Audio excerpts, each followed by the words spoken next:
du pays, celle vis-à-vis de laquelle je me sens des devoirs. Hein. Et je veux parler là des jeunes gens qui sont en BTS. Bon, BTS, ça signifie brevet de technicien supérieur. Il y a 270 000 jeunes qui suivent ce parcours d'études. C'est Bac+2. C'est une caractéristique du système éducatif et qualifié en français qu'il y a des diplômes à Bac+2. Voilà. Du temps où j'étais ministre de l'enseignement professionnel, j'ai créé les licences professionnelles. C'est-à-dire là, cette fois-ci, on est à Bac+3.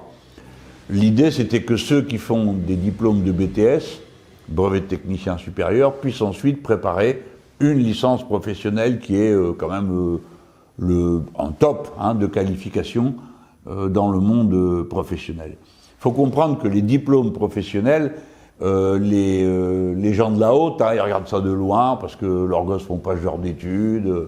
Bon, ils savent pas de quoi c'est fait. Ils ne connaissent strictement rien, je leur en veux même pas. Mais ils savent pas, par exemple, que quand on dit un diplôme de chaudronnier, un chaudronnier fait pas de chaudron. Il fait des carlingues de bateaux, il fait des carlingues d'avions, il fait des carlingues de fusées, et c'est des choses qui se règlent pour les unes je sais pas quoi d'ailleurs, à une toute petite unité de mesure, mais j'ai vu de mes yeux un travail fait sur un fuselage d'avion. Bon, alors là, c'était au micron que ça se réglait, les gens, c'est du sérieux. Donc, qu'est-ce que c'est à votre avis? Vous le savez même pas. Alors, qu'est-ce que c'est? Comment on fait ça? Vous croyez que c'est au pif avec un marteau? Non.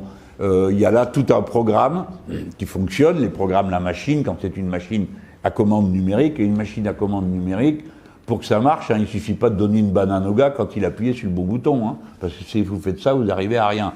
D'abord parce que la machine coûte un fric fou, deuxièmement parce que la matière première coûte un fric fou, et trois parce que le gars que vous avez mis derrière, ou la fille, eux aussi, c'est du plus cerveau.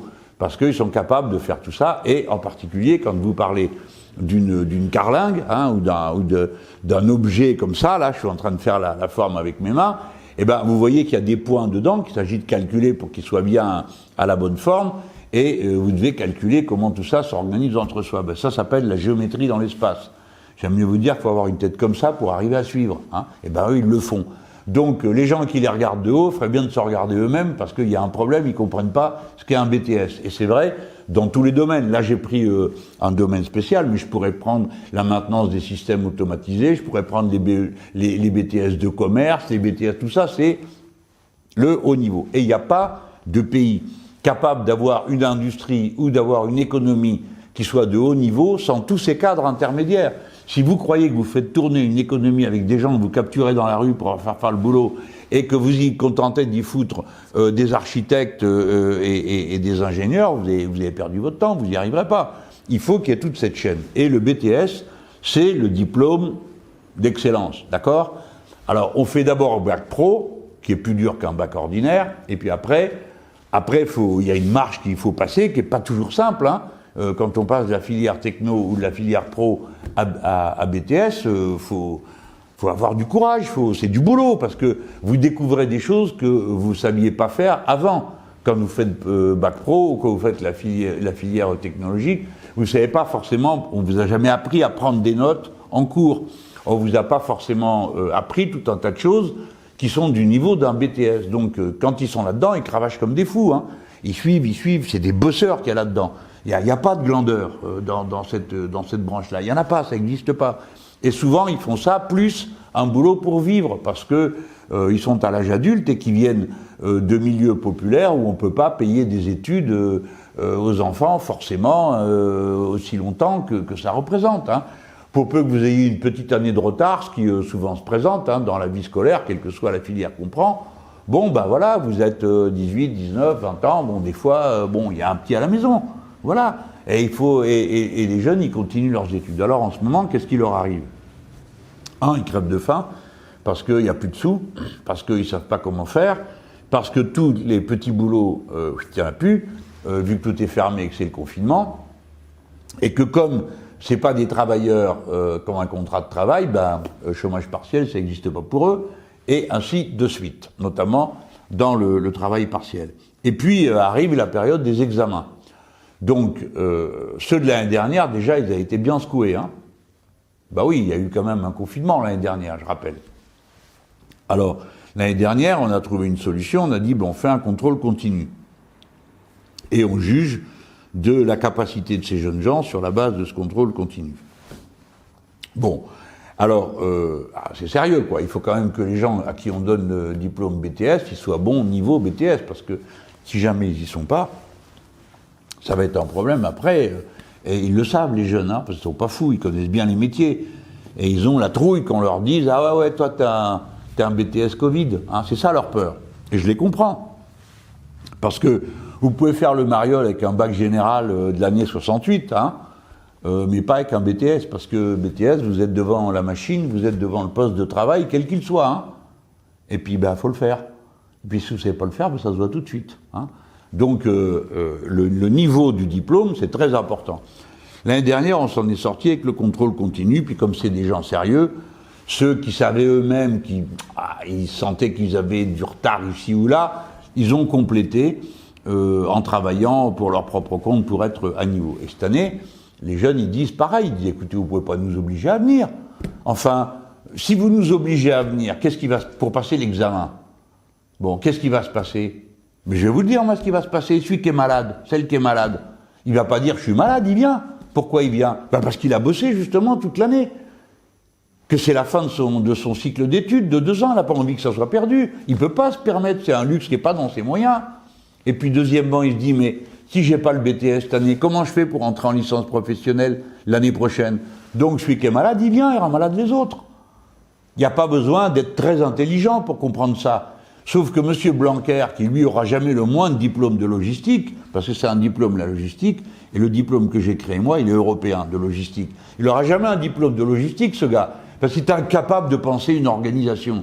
Il ne savait pas qu'il y avait des examens qui arrivaient, il ne savait pas qu'il y a 270 000 BTS, il ne pouvait pas trouver une idée, dire bon voilà les petits, on regarde tout ça, comment on va faire, s'il y a du retard, comment vous rattraper pour que ça soit prêt pour la période de l'examen, et on va vous faire, on va trouver autre chose, on peut faire le contrôle continu. Alors on me dit, ah tiens Mélenchon, maintenant t'es pour le contrôle continu, alors que tu dis tout le temps que t'es contre. Bien sûr que je suis contre, bien sûr que je suis contre, je suis pour l'examen. Mais là, c'est la crise, petit, il faudrait quand même se rappeler dans quel monde on vit. Donc vous faites comme si le monde n'existait pas. Alors il y a eu des mois de confinement, ils ne sont pas au courant, ça ne les intéresse pas, et on laisse les jeunes BTS tourner en rond dans une situation inextricable. Donc, les BTS de cette année, il faut leur donner le contrôle continu pour qu'ils puissent avoir leurs examens sans être obligés de venir en présentiel. Et si on constate qu'il y a du retard ici ou là, et que les jeunes gens font eux-mêmes l'évaluation, eh bien, il faut qu'il y ait des cours complémentaires qui aient lieu pendant l'été pour, après le BTS, faire du rattrapage, parce que je vous rappelle qu'un BTS, c'est une fille ou un garçon très sérieux. C'est pas des amateurs, c'est des professionnels.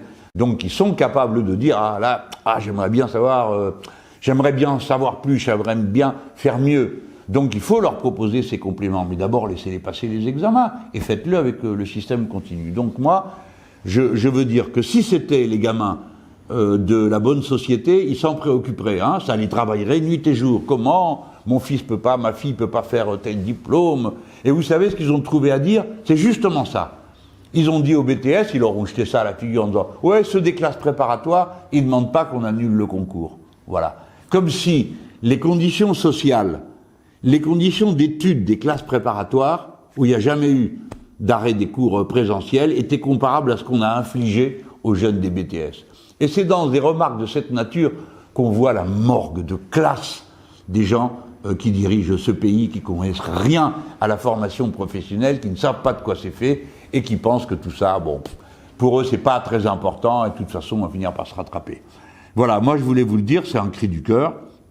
Si vous avez autour de vous des jeunes camarades ou des jeunes gens que vous connaissez qui sont des BTS, donnez-leur le coup de main, aidez-les, ils sont en action en ce moment, soutenez-les, aimez-les, parce que c'est le nec plus ultra de la jeunesse de ce pays, la plus sérieuse et la plus disciplinée, la plus organisée. Pardon pour les autres, hein, mais non, moi je dis ce que j'ai sur le cœur parce que je les ai vus au boulot. J'étais pas capable de faire le 10e de ce qu'ils faisaient à leur âge. Hein. Bon, donc vous voyez, même pour quelqu'un qui s'occupe de poésie du XVIe siècle, les BTS, ça m'impressionnait. Voilà, mes amis, je vous ai parlé de tout ce que je voulais vous dire pour aujourd'hui. Je peux parler comme ça pendant 1 heure, vous le savez aussi bien que moi. Mais je crois que je vous ai dit l'essentiel de ce que j'avais sur le cœur. Et je vous dis à la semaine prochaine. Si ça vous plaît, toc toc, les petits pouces bleus. Comme ça, Antoine a le moral après. Si vous découvrez que ça vous plaît, vous vous abonnez, c'est gratuit, ça le sera tout le temps. Et puis, le jour où ça vous intéresse plus, ça vous intéresse plus. Et le jour où ça continue à vous intéresser, toc, vous êtes prévenus exactement du jour et du moment où je vais parler. Alors cette semaine, j'ai pas été économe de mes paroles. Vous pouvez, si ça vous intéresse, regarder le pied de nez que j'ai fait avec le 5 mai, puisque pendant que l'autre célébrait Napoléon, qui est quand même un auteur d'un coup d'État et du rétablissement de l'esclavage, moi, je célébrais le 5 mai l'ouverture des États généraux, c'est-à-dire le peuple souverain. Alors mini Macron, là, il fait pas trop le flambard en ce moment, parce que pendant des semaines, j'ai été avec mes amis insoumis, puis quand même quelques autres, faut le dire, on était quasiment seuls, à réclamer les licences libres sur les vaccins. Lui prenait son air, très important, il a tout compris, il est plus intelligent que tout le monde. Non, c'est un débat inutile, a-t-il dit à la presse anglo-saxonne en Angleterre et ailleurs. Il dit non, ça n'est pas le sujet, c'est comme pour la dette, c'est pas le sujet, tu verras mon bonhomme. Donc ce n'était pas le sujet, mais sauf que papa Biden, le président des États-Unis d'Amérique, lui, il a dit qu'il était d'accord pour qu'il y ait une licence libre sur les vaccins. Et alors, du coup, toute cette bande de chiffres molles, alors la présidente de la Commission européenne, qui prenait son air de Prussien là, pour dire pas question pour les licences libres, tous ceux qui ont voté au Parlement européen contre la licence libre, tous, toute la droite européenne et une partie de la gauche, les sociodémocrates notamment. Et maintenant, qu'est-ce qu'ils font? Quand papa Biden a parlé, tout le monde est au garde à vous, ils sont tous pour les licences libres. Alors, faut quand même sourire, parce que c'est une victoire totale pour ceux qui, comme nous, se sont mobilisés. Vous savez que moi, j'avais fait un appel international avec Lula. Je suis allé devant le Parlement andin pour au moment de l'adoption de cette idée. Enfin, on a tous fait quelque chose là où on pouvait. Pour nous, c'est une victoire. C'est surtout une victoire pour les peuples, parce que si ça se décide rapidement, on va pouvoir produire des vaccins dans le monde entier. En France, on va arrêter de mettre des vaccins dans les flacons, on va fabriquer le vaccin. Et pour peu que nos amis de l'Institut Pasteur à Lille aient mis au point un bon médicament pour soigner les gens qui se chopent cette cochonnerie ou ces variants, on pourra enfin sortir de la crise, parce qu'il y aura des vaccins pour tout le monde et un traitement qui tient la route. Donc c'est un beau jour pour l'humanité, voilà, pour l'humanité tout entière. Parce qu'aujourd'hui, vous savez, les vaccins, il y a plus de 50 pays, je crois, ou 60, qui n'ont pas fait un seul vaccin. Parce qu'il n'y en a pas, on leur en donne pas, ils n'ont pas l'argent, ou qu'ils n'ont pas l'argent pour les acheter. Donc, c'est une bonne nouvelle pour l'humanité, pour nous tous, parce qu'il y en a quand même qu'on finit par comprendre que tant qu'il y avait quelqu'un qui pouvait tomber malade, tous les autres pouvaient tomber malades. C'est un grand progrès aussi de la réflexion. Voilà, donc je finis avec le sourire aux lèvres, parce que je suis heureux pour l'humanité que cette décision soit prise bientôt, j'espère qu'elle le soit. Allez, au revoir.